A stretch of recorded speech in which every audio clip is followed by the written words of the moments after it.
I have been an editor since, well, 94, but the past few years, the projects I've gotten on and my personal path have taught me about healing through the things I've read. And we're going to talk first about just epigenetics, how our past, our connections to our family can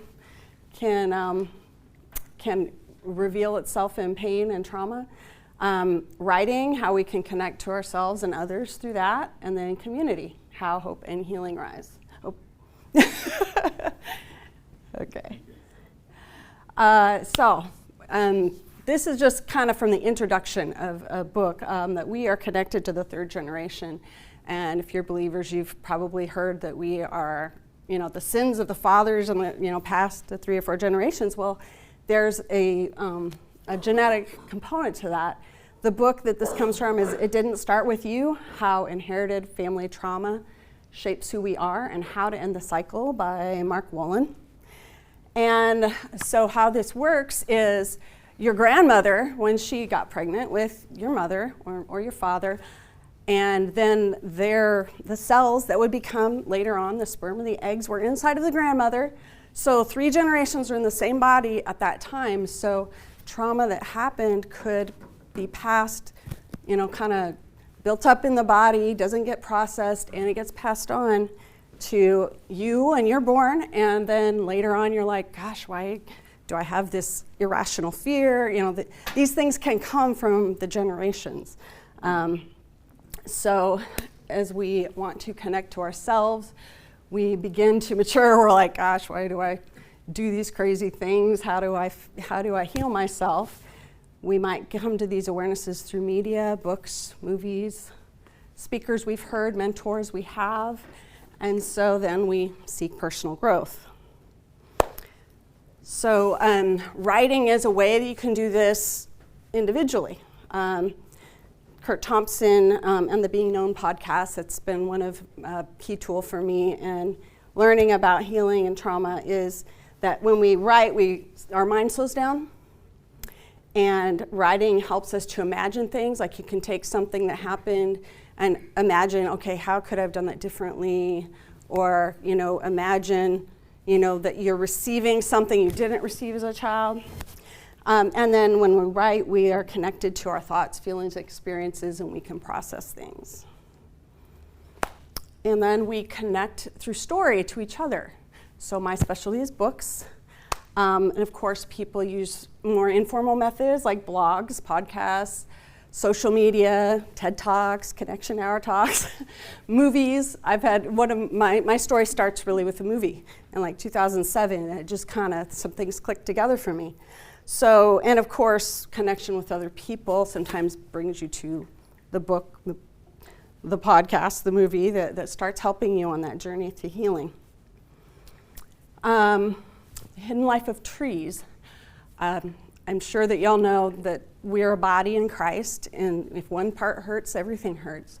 Well, even in trees that have grown up together and not been disturbed, the man that wrote this book, he was worked for 20 years with the German Forestry Service, and later finds these things out and talks about how like the forest, the roots of a grove of trees are all connected through a fungi, the mycelium, and they connect to each other. They will send sugar to each other if one is hurt or if one isn't getting enough sun, water. They create this little ecosystem, and if one of them falls, then it's going to damage the whole system. So they all shunt whatever the hurting one needs to each other.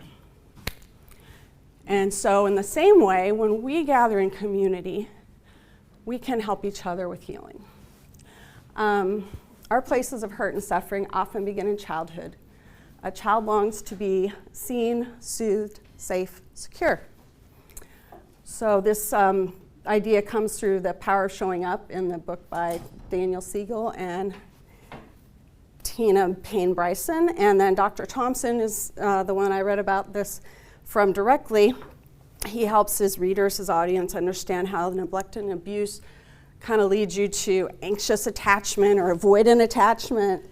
And then when you get these needs fulfilled, you can gain secure attachment. So the healing process will help you towards secure attachment with your creator, with the people around you, with yourself. So in community, we're able to help each other gain secure attachment.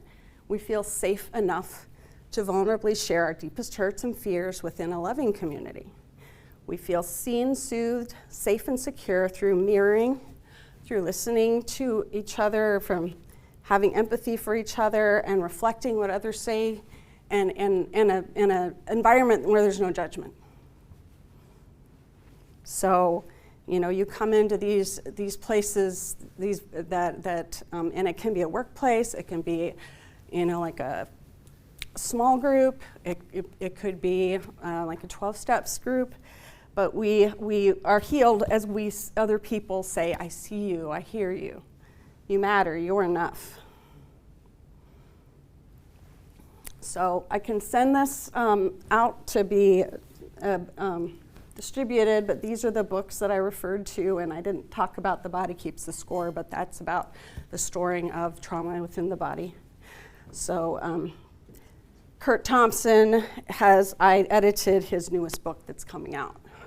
So that's, I've paraphrased, you know, not shared anything specific, but if you would like to inspire others with your story, give them an avenue to healing and growth, then come to me, I'll help.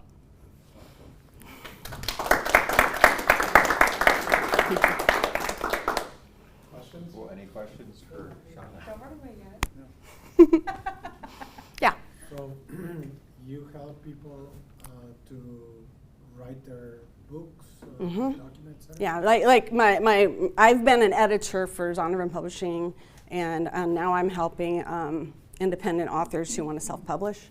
So I'm an editor, and then I've been exposed to all the steps of the process, and I can kind of help you focus in on your, you know, what you want to say, who your audience is, those kind of things, and just give you someone to guide you through that process. Okay. So.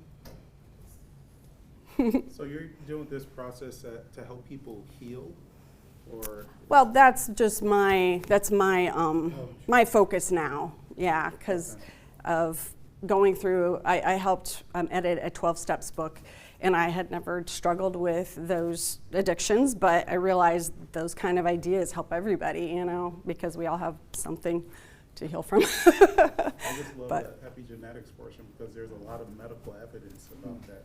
Yeah. The most common one is like the potato famine in Ireland in the 1800s. So children who went through that in the second and third degree, I think second and third generation, they all had diabetes mellitus. Like, these children had such a high had a high preponderance of diabetes because of the genes that were turned on in the potato famine to help them survive. Wow. So there's like real medical data about epigenetics and the trauma that your parents and your forefathers go through and how it can affect your life today. So there's a lot of medical evidence for Yeah. this. Well, I don't know a lot about that. I was just trying to show from reading that myself that, you know, that we're connected, you know, to so many things. And hopefully as we share our knowledge, research, all that with each other, then we'll get to a better place.